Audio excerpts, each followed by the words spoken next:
Guitar and bass tones have evolved remarkably over the past 100 years, primarily due to evolving technology in amplifiers and recording methods. Different amplifier designs have given us iconic sounds, each a step forward in the pursuit of tone. Today, we take a journey through the generations of tube amps. Let's get nerdy!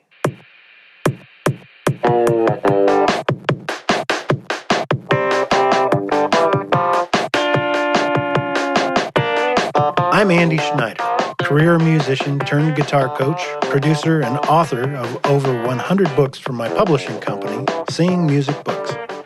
I was a high school band nerd, then a devoted jazz guy, then a backing musician for great artists in every type of music. From Austin to Nashville to New York City, I've learned from my musical experiences and the great musicians that were there with me. I'm a self-taught guitarist, but I was lucky enough to get the right bits of education early on in my career. Pairing that with the many conversations I've shared with more experienced musicians put me on the path to success, a path that built my skills to become the experienced, confident musician audiences enjoy today. I created the Guitar Nerd podcast to give you simple steps to building and growing your musical knowledge, having greater abilities, and getting that amazing music that's inside of you out and into the world where we can all enjoy it. Whether you're a beginner or experienced guitar or bass player, if you want to make fantastic music, you're in the right place, my friend. Now let's get nerdy. Welcome, everybody. Welcome to Guitar Nerd. My name is Andy Schneider. This is the place where we talk all things nerdy about guitars and bass guitars. Yeah, this week is episode 6. Episode 6 already. Tube Amp Generations is the title of this show. And I can't wait because I am a passionate lover of good tube amps. I own many from spanning many different decades of design. We're going to be talking about the different kinds of design that went into tube amps through each decade. They changed a lot. It's not one thing to say, oh, I like a tube amp, because they're so different, right? Most everybody has a favorite that they love. They love the old Tweed ones. They love the new high gain ones, some beautiful tones from the classic rock era. We're going to be talking about all that stuff because this is a place where we talk all things nerdy about guitars and bass guitars. And whether you're picking up your first instrument or you've been playing for years, welcome. I'm glad you're with us. I hope you're going to discover something new here to energize your music this week.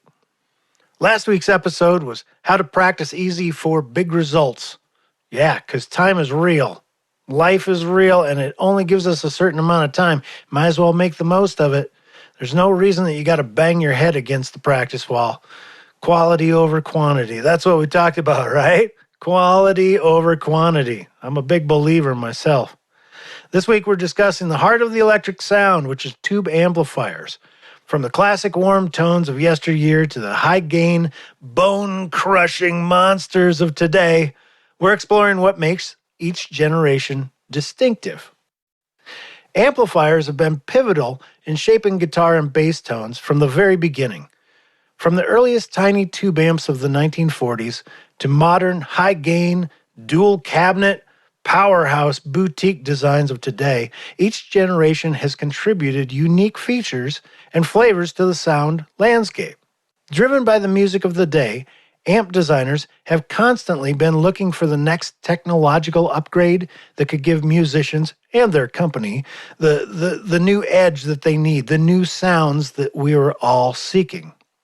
New music needs a new sonic palette, and the amp evolved around the music of the era. The tube amplifier is more than just a tool. It's an instrument in its own right. Each generation has its own voice, offering something distinct to the player's sound. Let's start by looking at the Tweed Era. Perhaps you've heard of Tweed amps. They originated in the late 1940s to the 1950s, and these amps are famed for their warm, rich tones. Leo Fender's early designs are classic examples. Think Fender Champ, Deluxe, and Bassman. At the end of the Tweed era came the Blackface era from Fender. Blackface had more power, more headroom, a different kind of bass, a much more focused and powerful bass. And at the end of the Blackface era in, say, middle 60s, came the Silverface era from Fender, which shared more in common with Blackface than it didn't. Shared a lot in common. It sported new cosmetic looks, some slightly changed speakers, and some usually slightly, revised electronic blueprints. It also provided a little bit more headroom, a little bit more of a zappy tone. That is not a technical term, zappy, but it was kind of a little bit more spicy, a little bit more electric feeling. I would describe it as. These amps revolutionized clean tone. The features of both the Black and Silverface were increased power over the previous Tweed era, and also many sported reverb and tremolo effects. New speakers and new sizes came into play pretty frequently. Famous models from those eras are the Fender Twin Reverb and Showman. By the way, this era is where we saw the development of the head and cabinet, as opposed to the earlier combo amp. It used to be amps only came as a combination of the amplifier, which is technically just the electronic guts, right? That's the amplifier, the speaker is the speaker. And you can easily have a cabinet that just has a speaker, or you can put just the amplifier, the electronic guts, in a box of its own. That was the time when we saw a kind of mix and match appeal where somebody might buy an amplifier head of one type and then be able to choose between 4 10-inch speakers or 2 12s. So combo amps get their name from the combined electronic circuit amplifier and the speaker all being in one box.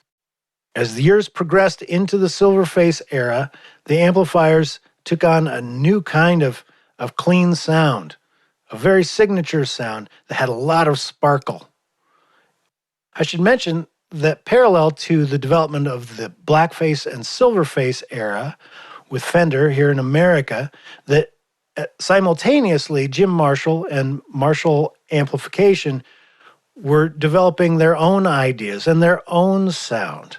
What started as a plain old copy of a Fender Bassman amplifier grew into what's known as the Plexi amp, and then many sort of spun off variations on that amplifier using some different tubes and different combinations of componentry. But the sound that was achieved was completely all its own and really gave birth to modern heavy rock and roll. These amplifiers maintained a lot of power and yet sparkled and chimed and sang very well when played loudly. Perfect for 1-4-5 power chord rock that was developing around those times. With all that was going on with Fender in California and Jim Marshall in England, lots and lots of people were having their own ideas that were between the two, or that were an extension of one or the other, and they said, I think I'd like more gain. I'd like more crystal clear cleanness. And so the boutique and the high gain era was born, starting in the 1980s and continuing today. Players sought unique tones, leading to customized and often hand-built amplifiers. High gain amps offered heavy distortion for the new rock and metal genres that were rising in popularity. Their features included a variety of different tube types, often multiple channels for multiple sounds, integrated effects, and very modern aesthetics. Noteworthy brands are Mesa Boogie, Soldano, and Bogner.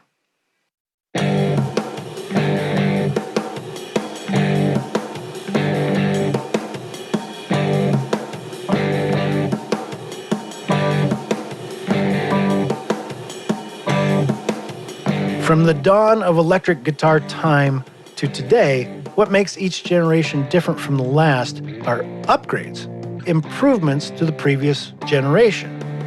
Upgrades to amp architecture, speakers, and effects are commonly seen.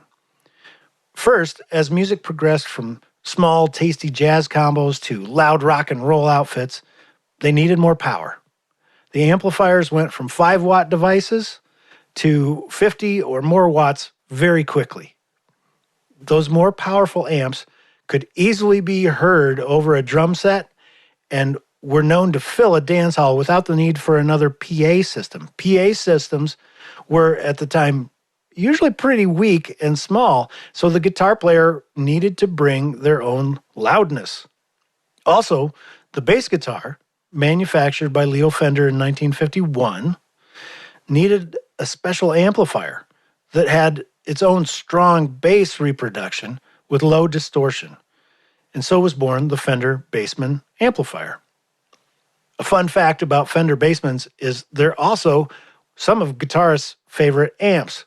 They had a cool feature, which was that they could support either type, regular guitars or bass guitars. Two different inputs meant two very slightly different circuits, one a little bit more bass strong, but the amp retained a lot of cleanness until it musically broke up at a certain distortion point, and they still are iconic with their beautiful, balanced, and musically nuanced sound. Second, to outfit the new high-powered amplifiers, they needed more high-powered speakers. These speakers were louder and more suited for that music, often because of stronger magnets made of new materials.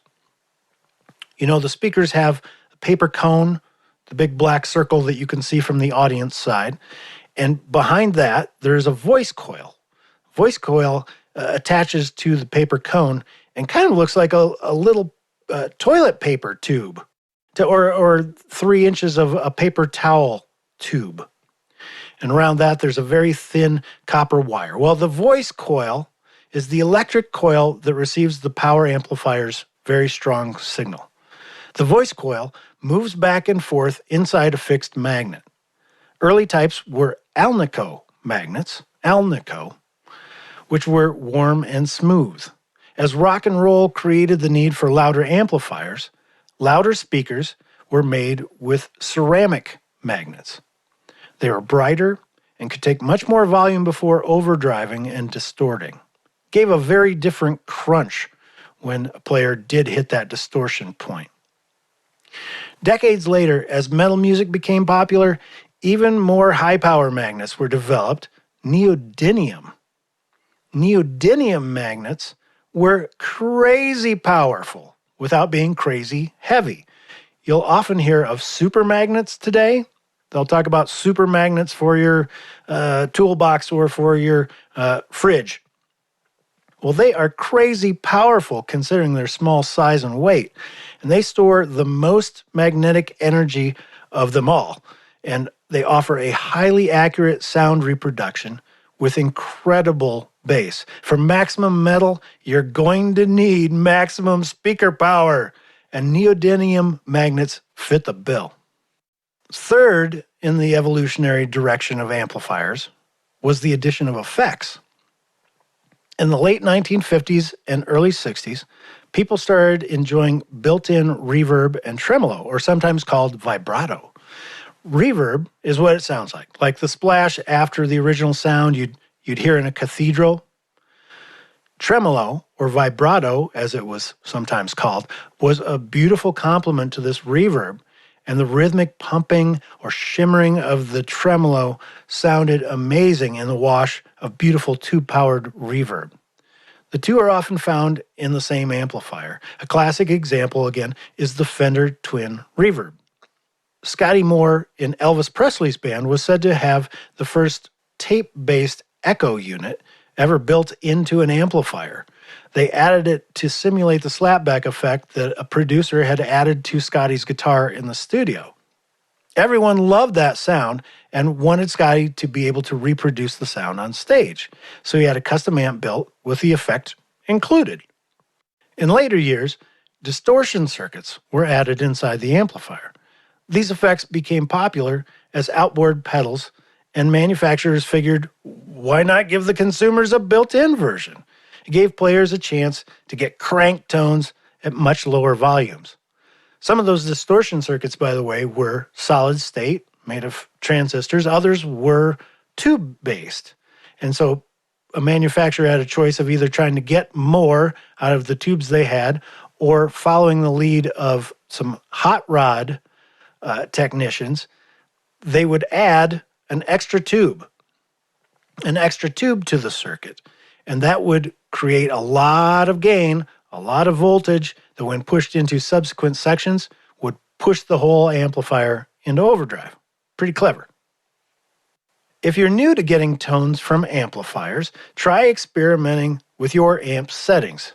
Discover how adjusting the EQ, the gain, the volume knobs changes your sound. Do you get more distortion? Less? Do you like when the EQ is flat or every number is the same, 5, 5, and 5, or 10, 10, and 10?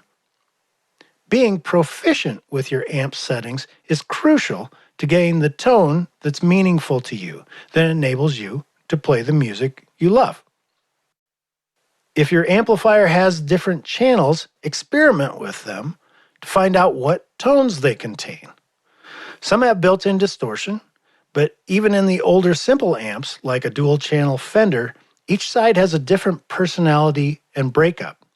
If you've ever seen a twin reverb, you'll notice that the amp on the right-hand side, or I should say the controls of the amp on the right-hand side, often feature the effects, reverb and tremolo. But if you shut those off, it's just a dry amp, the same as the one on the left side. But they don't sound the same. That's a little tone secret of the pros, is that the side on the right that has the effects has a little bit glossier sound. It's one that I prefer. But if you'd like a more dry, basic, and just flat out rock and roll sound, the channel on the left might be your favorite. Give it a try and let me know what you think. Visit your local music store. Try some different tube amps in person. It's really worth it to experience how the amp responds to you, the player. Hearing the difference firsthand can enhance your understanding of this exponentially. Notice whether the cabinet has an open back or is closed. Do you remember we talked about Fender and their developments from Tweed to Blackface to Silverface? Most of those amps were all open back, especially the combos. However, part of the Marshall sound was that Jim preferred a closed back cabinet.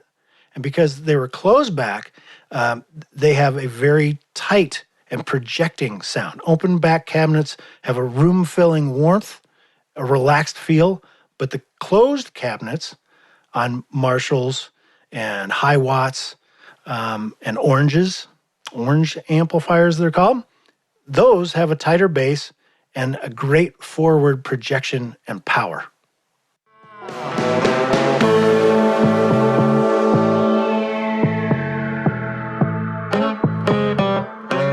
Okay, this is the point in the show when we get to nerd out. Let's take a deep dive for you advanced players. If you're used to pulling tones out of amplifiers, tube, or solid state, I've got some ideas for you that might help you get more out of your music this week. If you have a tube amp, consider these options that you have. You may enjoy experimenting with different tube brands within your amplifier.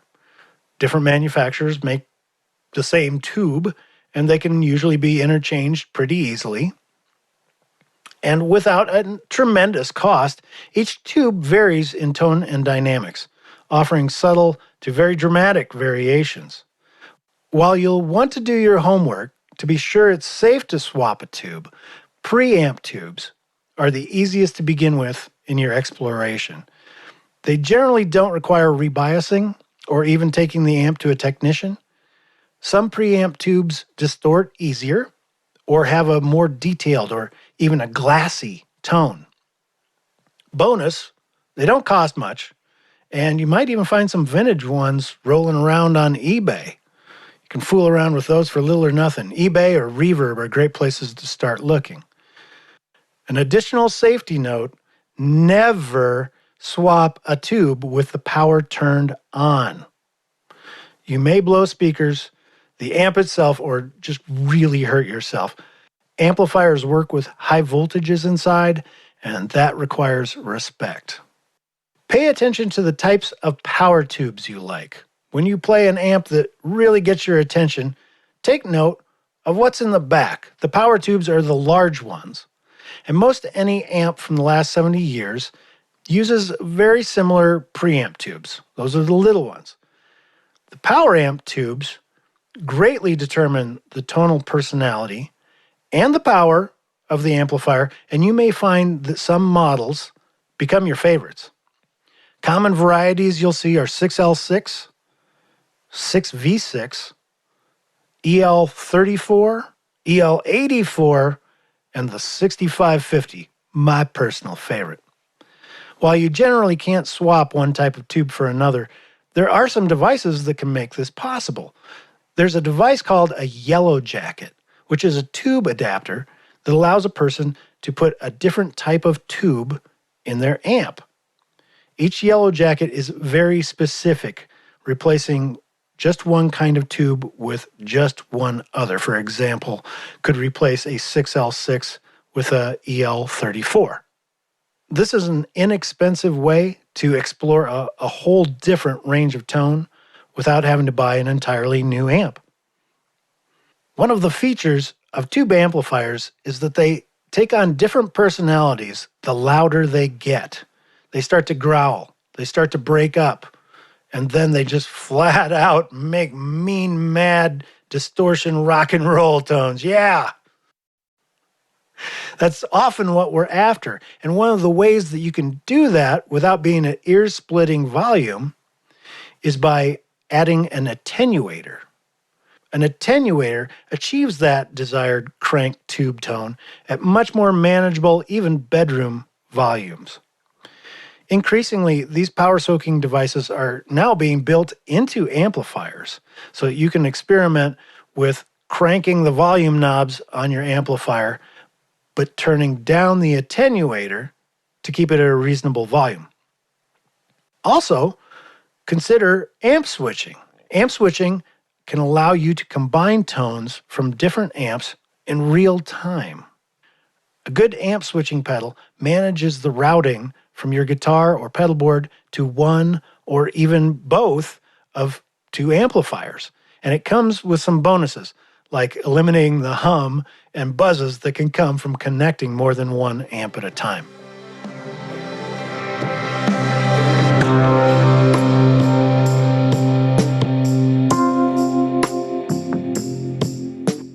Well, there you have it. We've navigated through the evolution of tube amplifiers, the Tweed Era's charming simplicity, the pristine clarity of the Black and Silverface eras, and the tonal diversity of the boutique revolution that's ongoing today. With all kinds of options in the world, the tube amp has not been replaced and is not going anywhere anytime soon. Their clarity and details, their warmth, their absolute power and feel all make them irresistible to musicians and will for many, many generations to come. On next week's episode, harmonics. Harmonics 411. Yeah! I want to tune into that episode. I love harmonics. Do you know what harmonics are? Harmonics are those little squeaks and chips that you'll hear guitar players do, especially the more high-gain players. When they make a squeal, that's a type of harmonic. And there's all kinds of them that are bell-like and beautiful, that are squealy and loud and in your face. We're going to talk about all of them. It's going to be a fun, fun week.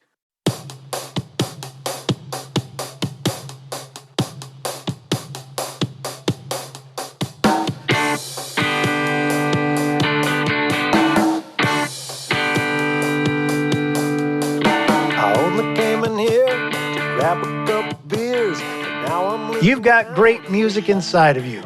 Let's get it out and into the world for everyone to hear. You can do this, musician. We're going to do it together. Spend some time this week playing through your different amps and listen for the nuances each one brings to your tone. Play around with channels, play around with the gain, the EQ, any effects that you've got. Don't be afraid to get creative. That's how good music starts every single time. Until next time, have a great nerdy week. I'm Andy Schneider, and you've been listening to Guitar Nerd.